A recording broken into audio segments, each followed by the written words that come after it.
Hi this is me Fareen સુપરવાઈ here. Very good evening. હું છું ફરીન સુપર અને આપ સૌનું હાર્દિક સ્વાગત કરું છું મારી ચેનલ પર. તો આજે આપણે ઇકોનોમિક્સ ચેપ્ટર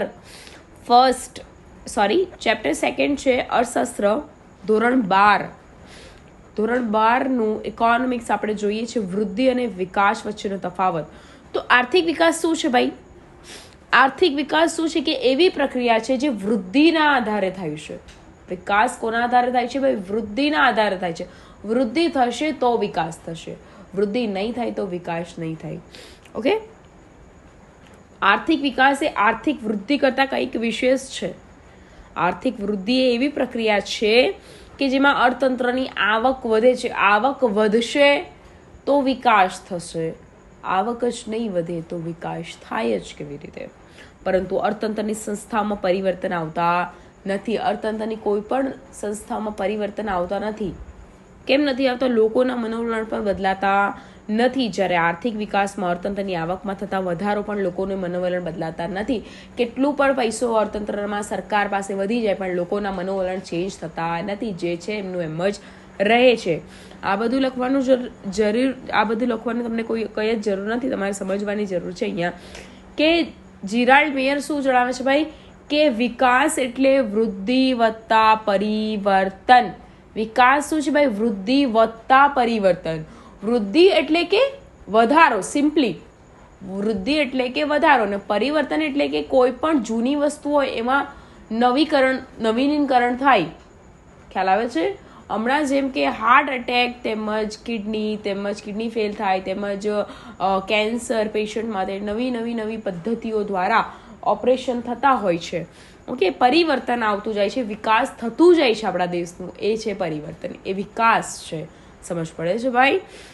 આર્થિક વિકાસ અને આર્થિક વૃદ્ધિ વચ્ચેનો તફાવત જોઈએ તો આર્થિક વિકાસ એ પ્રક્રિયા છે, જ્યારે આર્થિક વૃદ્ધિ એ ઘટના છે. આર્થિક વિકાસમાં પરિણાત્મક અને ગુણાત્મક બંને ફેરફાર થાય છે. પરિણાત્મક પણ અને ગુણાત્મક પણ.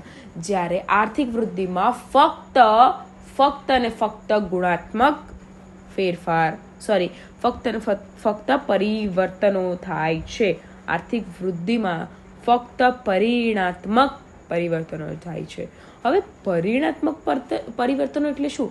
હવે સિમ્પલી કોઈ પુલ, હવે સુરતમાં એક બ્રિજનું કામ પતી ગયું તો ધીરે ધીરે જો બીજા બ્રિજનું કામ થાય, ઓકે, સમજ પડે છે? બીજા બ્રિજનું કામ થાય, પતે, તો એ લોકો દ્વારા શું કહેવામાં આવે? હવે સુરતનો વિકાસ થયો. સિમ્પલી સમજ પડે છે? આર્થિક વિકાસમાં અર્થતંત્રમાં વપરાયેલા સાધનોને વપરાશમાં લેવાનો પ્રશ્ન ઊભો થાય છે. આર્થિક વિકાસમાં અને આર્થિક વૃદ્ધિના અર્થતંત્રમાં ઉપલબ્ધ સાધનોની પુનઃ ફાળવણી પર ભાર મૂકવામાં આવે છે. આર્થિક વિકાસ વિકાસશીલ દેશો સાથે સંકળાયેલ છે. વિકાસશીલ એટલે કે સંપૂર્ણ વિકસિત નહીં, પરંતુ વિકાસશીલ. વિકાસની પ્રક્રિયા ચાલુ છે હજી. સંપૂર્ણ વિકસિત દેશ નથી. સંપૂર્ણ વિકસિત દેશ એટલે કે બધી જ વસ્તુઓ બધી જ રીતે વિકસિત. પૈસા સમજી લો કે સરકારનું દેવું નહીં હોય, કશું જ નહીં હોય. સંપૂર્ણ વિકસિત જે આર્થિક વિકાસ છે એ વિકાસશીલ દેશો સાથે સંકળાયેલ છે. પરંતુ આર્થિક વૃદ્ધિ એ વિકસિત એટલે કે સંપૂર્ણ વિકસિત, સંપૂર્ણ રીચ, પૈસાવાળા હરેક રીતે, પૈસા સમજી લો, વેલસેટ સમજી લો, બધા જ ક્ષેત્રમાં વિકસિત, એ આર્થિક વૃદ્ધિ વિકસિત દેશો સાથે સંકળાયેલ છે.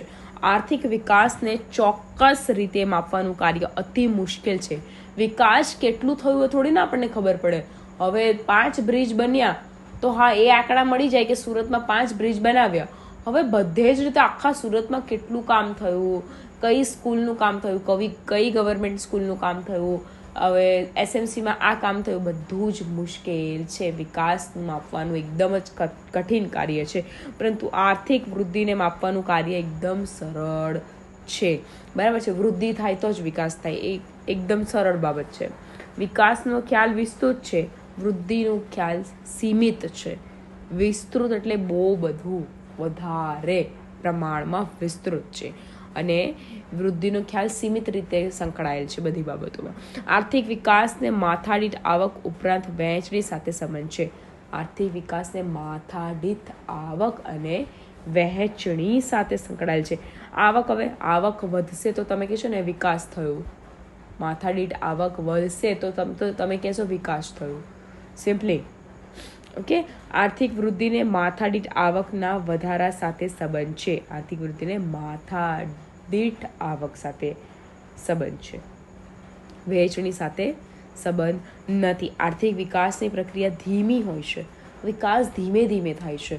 હવે ફક્ત 500 કરોડનો જો બજેટ સુરત માટે પાડ્યો હોય તો 500 કરોડ એકી સાથે તમારો વિકાસ થઈ જતો નથી. ધીરે ધીરે આપણા સુરતમાં કામ થશે, ધીરે ધીરે બ્રિજ બનશે, ધીરે ધીરે બધું કામ થશે. સમજ પડે છે? આજે ઈડબ્લ્યુએસ ઘરની જે આવાસની યોજનાઓ સ્ટાર્ટ કરી છે, ધીરે ધીરે બને છે. વિકાસ ધીમું થાય છે. અને વૃદ્ધિ જે છે એ કેવી પ્રક્રિયા છે? વિકાસ ધીમું થાય છે. વૃદ્ધિ કેવી પ્રક્રિયા છે? તો માથાદીઠ આવકમાં જો વધારો હોય એ દર્શાવે છે. સિમ્પલી રાષ્ટ્રની માથાદીઠ આવક એ વૃદ્ધિ દ્વારા જોવા મળે છે. આર્થિક વૃદ્ધિ ઝડપી હોય છે. આર્થિક વૃદ્ધિ ઝડપી છે, એકદમ ઝડપી છે. માથાદીઠ આવક સાથે પણ સંકળાયેલ છે. આર્થિક વૃદ્ધિ વિના આર્થિક વિકાસ શક્ય નથી. સિમ્પલી પહેલાં જ વાત કરી કે વૃદ્ધિ એટલે કે માથાદીઠ આવકમાં વધારો જ નહીં થશે તો આર્થિક વિકાસ કેવી રીતે થશે? પૈસા હશે તો વિકાસ થશે, પૈસા જ નહીં હોય તો વિકાસ થાય નહીં. ઓકે ને? આર્થિક વિકાસ વિના આર્થિક વૃદ્ધિ શક્ય નથી. આર્થિક વૃદ્ધિ વિના આર્થિક વિકાસ શક્ય નથી. અને અહીંયા આર્થિક વિકાસ વિના આર્થિક વૃદ્ધિ શક્ય નથી. બંને એકબીજા સાથે સંબંધ ધરાવે છે. ઓકે, સમજ પડી ગઈ ને ભાઈ?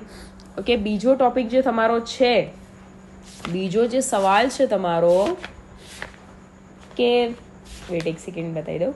આર્થિક વિકાસના નિર્દેશક તરીકે જીવનની ભૌતિક ગુણવત્તાના સુધારાના આંક વિશે સમજાવો. તો મોસ્ટ ઇમ્પોર્ટન્ટ છે આ, બાય ચાન્સ પૂછાઈ શકે છે. 12મા ધોરણની બોર્ડની એક્ઝામમાં આ સવાલ આવી શકે છે. ઓકે, તો સૌથી પહેલાં તો તમે આ આર્થિક વિકાસના નિર્દેશકો તરીકે 2.4 જુઓ. દેશમાં આર્થિક વિકાસ થયો છે કે કેમ? જો થયો હોય તો કેટલી ઝડપથી થયો છે? દેશમાં આર્થિક વિકાસની કક્ષા કેટલી છે તે જાણવા અને તેનું માપ કાઢવા કેટલાક પરિબળો ધ્યાનમાં લેવા પડે છે. હવે સિમ્પલી આપણા સુરતનું વિકાસ થયેલું છે, પણ કેટલું થયેલું છે, કયા કયા ક્ષેત્રમાં થયેલું છે એ જાણવું ઘણું મુશ્કેલ છે, પણ જાણી શકાય છે. આવા પરિબળો કે બાબતોને આર્થિક વિકાસના નિર્દેશકો, માપદંડો કે ધોરણો તરીકે ઓળખવામાં આવે છે. આર્થિક વિકાસનો દર અને આર્થિક વિકાસની કક્ષાને માપનાર આ પરિબળો એવા છે કે તેમને સંખ્યા કે આંકડા રજૂ કરી શકાય છે. આર્થિક વિકાસના નિર્દેશકોમાં આંકડાઓ રજૂ કરી શકાય છે. તેથી આર્થિક વિકાસના નિર્દેશકો દ્વારા બે સમયગાળા વચ્ચેના બે દેશો કે બે રાજ્યોના આર્થિક વિકાસની તુલના થઈ શકે છે. આર્થિક વિકાસના નિર્દેશકોમાં કોઈ રાષ્ટ્રો સમજી લો અને જાપાન તેમજ ભારત સમજી લો, અમેરિકા વર્સિસ ભારત સમજી લો. ઓકે, તો બે દેશો વચ્ચેની તુલના થઈ શકે છે આર્થિક વિકાસના નિર્દેશકોમાં. જેમ કે થર્મોમીટર શરીરના તાપમાનમાં થયેલા ફેરફારને માપે છે, નોંધે છે, તેમજ આ પરિબળો દેશના વિકાસ માટે માપદંડ આપે છે. વિકાસને એક માપદંડ આપે છે, એક માપ આપે છે. વિકાસ કેટલું થયેલું છે એ માપ આપે છે. શું કોણ આપે છે? વિકાસના નિર્દેશકો માપ આપે છે. ઓકે, આર્થિક વિકાસના કેટલાક નિર્દેશકો છે, આપણે ડિટેલમાં જોઈએ, પણ તમારે જે જોવાનું છે એ છે જીવનની ભૌતિક ગુણવત્તા અને તેનો આંક PQLI. તો ડાયરેક્ટ આપણે PQLI પર જઈએ. ઓકે,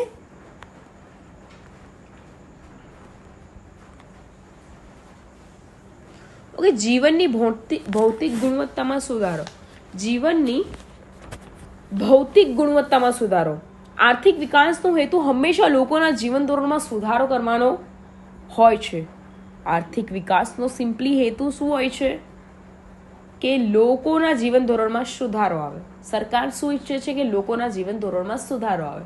નવી દવાઓ હોય, હોસ્પિટલો હોય, કે ડિજિટલ ઇન્ડિયાની વાત કરી લો, કે બધા જ ક્ષેત્રની વાત કરી લો, હવે નવું બદલાયું છે. હવે ફોન પર તમે પોતે જ બધું જ કરી શકો છો એકદમ સરળ રીતે. ખ્યાલ આવે છે? હવે તમે ફોન પે સમજી લો, રૂપે સમજી લો, ગૂગલ પે સમજી લો. ઓકે, આ બધું શું છે કે જીવન ધોરણ તમારું સુધરેશે, પહેલાં કરતાં સુધરેશે. તો આર્થિક વિકાસનો હેતુ આર્થિક વિકાસનો હેતુ હંમેશા લોકોના જીવન ધોરણમાં સુધારો કરવાનો હોય છે.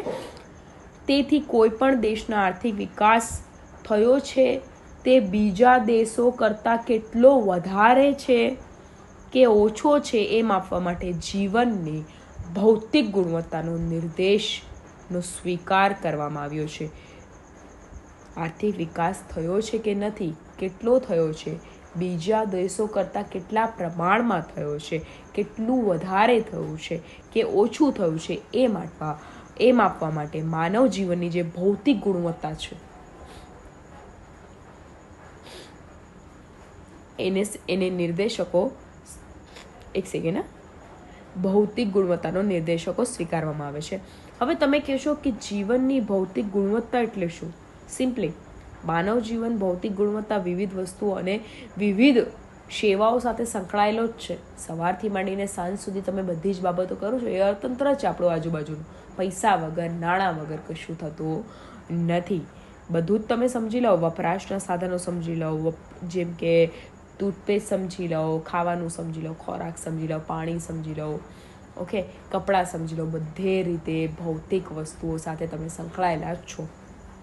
ઓકે, તો વપરાશમાં લેવાયેલ ખોરાક, બળતણ, અન્ય બિન ટકાઉ વસ્તુ, વપરાશમાં લેવાયેલ ટકાઉ વસ્તુઓ, બધી જ બાબતોને તમે ધ્યાનમાં લો તો એ શું છે ભાઈ કે ભૌતિક ચીજ વસ્તુઓ સાથે સંકળાયેલ છે. કે આ વપરાશના ધોરણ કે જીવન ધોરણ તેમના જીવનની ભૌતિક ગુણવત્તા નક્કી કરે છે. તેથી વપરાશના ધોરણે કે જીવન ધોરણને જીવનની ભૌતિક ગુણવત્તા તરીકે ઓળખવામાં આવે છે. જે વપરાશના ધોરણો જે છે કે જીવન ધોરણ છે એમને જીવનની ભૌતિક ગુણવત્તા તરીકે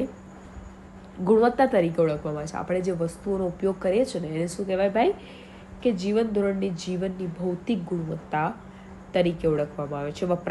વપરાશની વસ્તુઓની વાત કરું, દેશના નાગરિકોને જીવન ધોરણ ઊંચું જાય તો જીવનનો ભૌતિક સુધારો થયો છે તેમ કહી શકાય.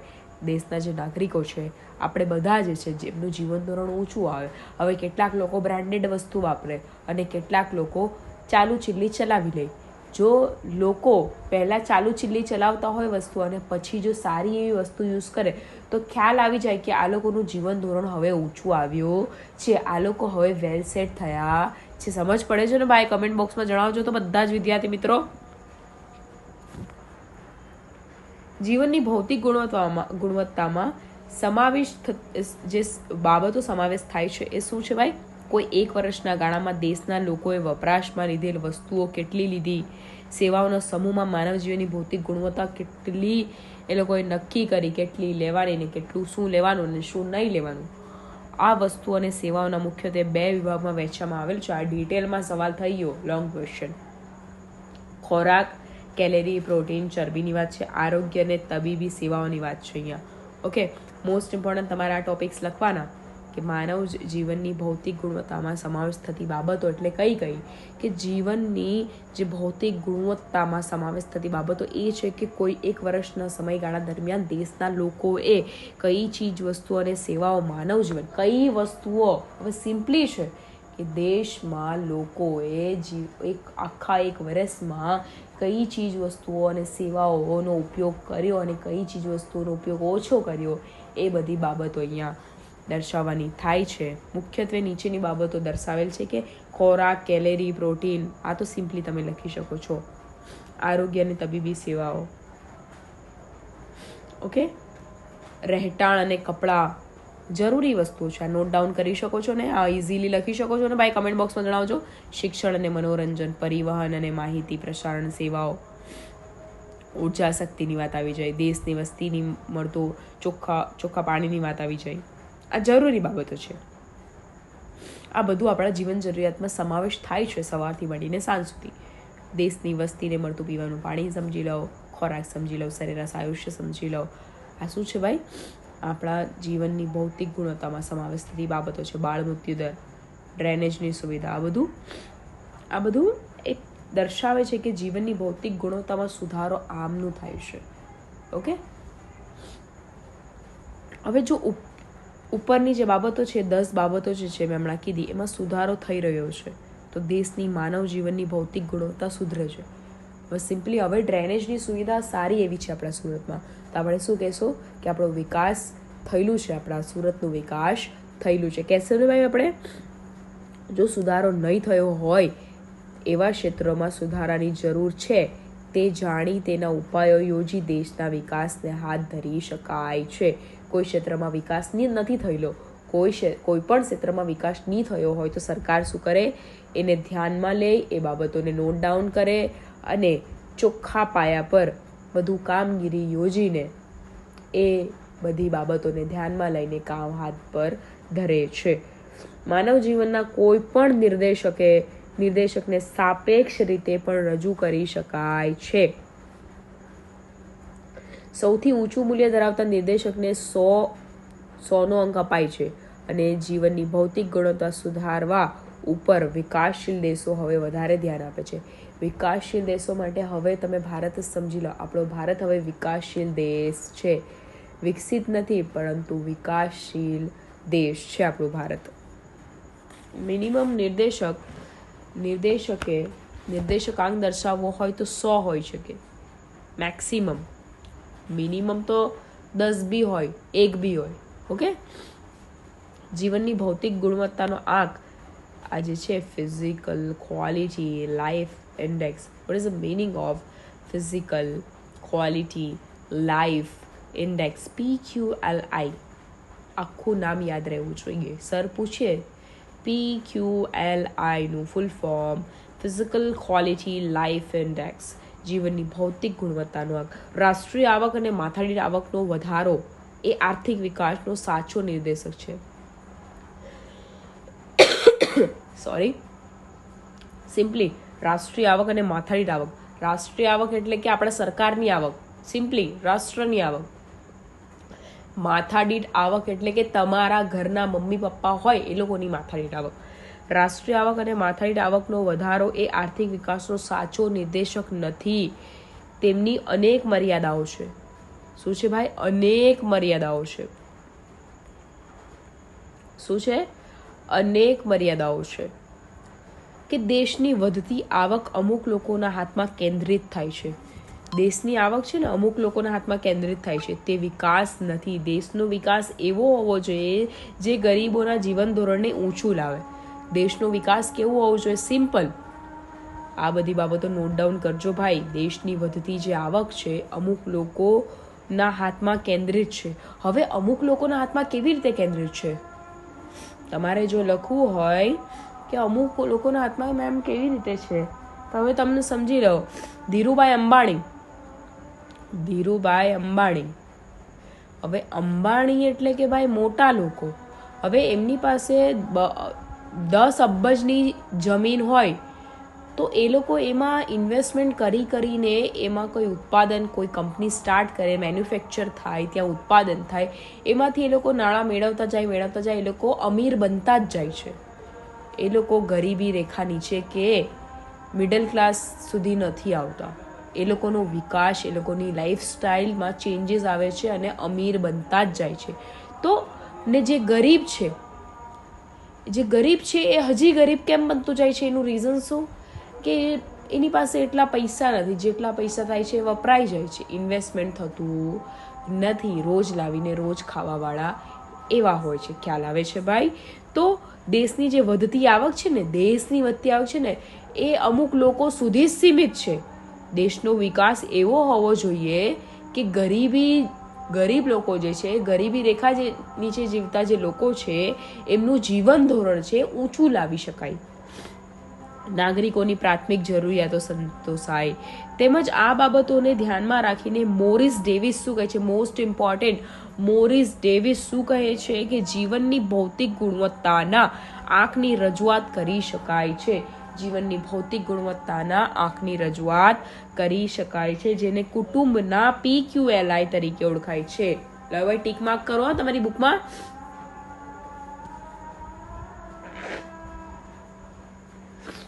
સમજ પડે છે ભાઈ? મોરિસ ડેવિસ શું કહે છે કે ભૌતિક ગુણવત્તાના આંકની રજૂઆત કરી શકાય છે, જેને ટૂંકમાં PQLI કહે છે. PQLI એટલે ફિઝિકલ ક્વોલિટી લાઈફ ઇન્ડેક્સ. આ આંકમાં માનવ જીવનના ભૌતિક ગુણવત્તામાં સુધારાને આર્થિક વિકાસ ગણવામાં આવે છે.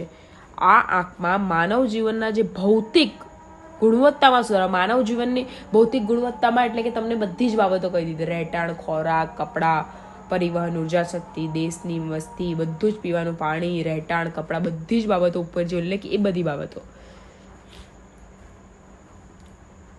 કોઈ એક દેશ કે રાજ્યમાં બીજા દેશ કે રાજ્યની તુલનામાં માનવ જીવનની ભૌતિક ગુણવત્તા ચડિયાતી હોય છે તો તેનો અર્થ એવો થાય કે તે દેશ કે રાજ્ય આર્થિક વિકાસની કક્ષા એટલી સપાટીએ ઊંચી છે. હવે સિમ્પલી અમેરિકા તેમજ જાપાન તેમજ કોરિયા તમે સમજી લો, ત્યાંનું જીવન ધોરણ, ત્યાંનું બધું જ લાઈફસ્ટાઈલ બહુ ઊંચું છે. સિમ્પલી એ લોકો બહારનું ખાય, એ લોકો ઘરે નહીં જમે, એ લોકોના ત્યાં બધું વેલ સેટ હોય. આપણા ત્યાં એવું નથી, આપણું સિસ્ટમ જુદું છે. તો એનું મતલબ એ કે એ લોકો વિકાસ ક્ષેત્રે બહુ અગાડી વધી ગયા, એનું મતલબ એ ના, લાઈફસ્ટાઈલ છે એ લોકોની લાઈફસ્ટાઈલમાં એ લોકોનું વિકાસ થયેલું છે. કે એ લોકો પૈસા, એ લોકોના જે માથાની આવક છે એમાં વધારો થાય તો એ લોકોની લાઈફસ્ટાઈલ ચેન્જ થઈ. પણ એવું કોઈ ફરક નથી પડતું. જે ભૌતિક જીવનની ગુણવત્તા માપવા માટે 3 બાબતો મહત્વની ધરાવે છે. એ કઈ 3 બાબતો? કે શિક્ષણના પ્રમાણમાં, અપેક્ષિત આયુષ્ય અને બાળ મૃત્યુદર. હવે સિમ્પલી આ 3 વસ્તુ કોના પર ભાર મૂકે છે? સારું ખોરાક હશે તો તમે સારું જીવશો. હવે સારું શિક્ષણ હશે તો તમે સારી જોબ મેળવશો. સિમ્પલી સમજ પડે છે? જોઈએ આપણે દેશમાં સાક્ષરતાનું પ્રમાણ જીવનની ભૌતિક ગુણવત્તાના 3 ઘટકો છે. મોસ્ટ ઇમ્પોર્ટન્ટ યાદ રહેવા જોઈએ. સર પૂછે જીવનની ભૌતિક ગુણવત્તાના કેટલા ઘટક? 3 ઘટક. શિક્ષણ પ્રમાણ, અપેક્ષિત આયુષ્ય અને બાળ મૃત્યુદર. દેશમાં સાક્ષરતાનું પ્રમાણ શિક્ષણની સ્થિતિ દર્શાવે છે. શિક્ષણની સ્થિતિ દર્શાવે છે. હવે તો આપણા ભારતમાં 70% કરતાં પણ વધારે લોકો શિક્ષિત છે. પહેલાં ઘણું ઓછું હતું. દેશમાં શિક્ષણ મેળવેલી વસ્તીની ટકાવારીના આધારે શિક્ષણનું પ્રમાણ જાણી શકાય છે. દેશમાં સાક્ષરતાનું પ્રમાણ શિક્ષણની સ્થિતિ દર્શાવે છે. દેશમાં શિક્ષણ મેળવેલી વસ્તી છે સૌથી વધારે. જો સ્ત્રી શિક્ષણની વાત આવે તો આપણા સુરતમાં સૌથી વધારે. જો ગુજરાતની વાત કરું તો સૌથી વધારે શિક્ષિત ક્ષેત્રની વાત કરું તો આપણા સુરતમાં સૌથી વધારે આજે મહિલાઓ શિક્ષિત છે. અપેક્ષિત આયુષ્ય, બાળકના જન્મ સમયે તે કેટલા વર્ષનું આયુષ્ય ભોગવશે તેની અપેક્ષાને અપેક્ષિત આયુષ્ય કહેવાય છે. Most important.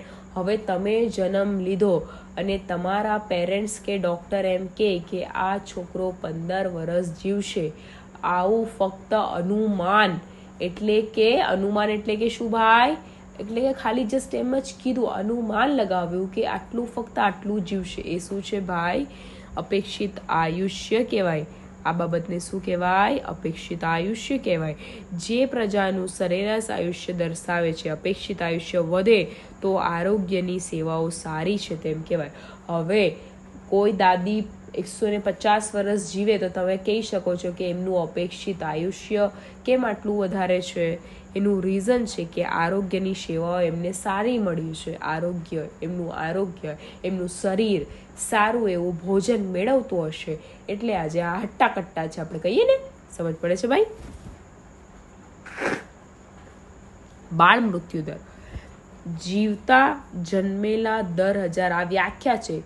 જીવતા જન્મેલા દર 1000, એક વર્ષે દર 1000 બાળકોએ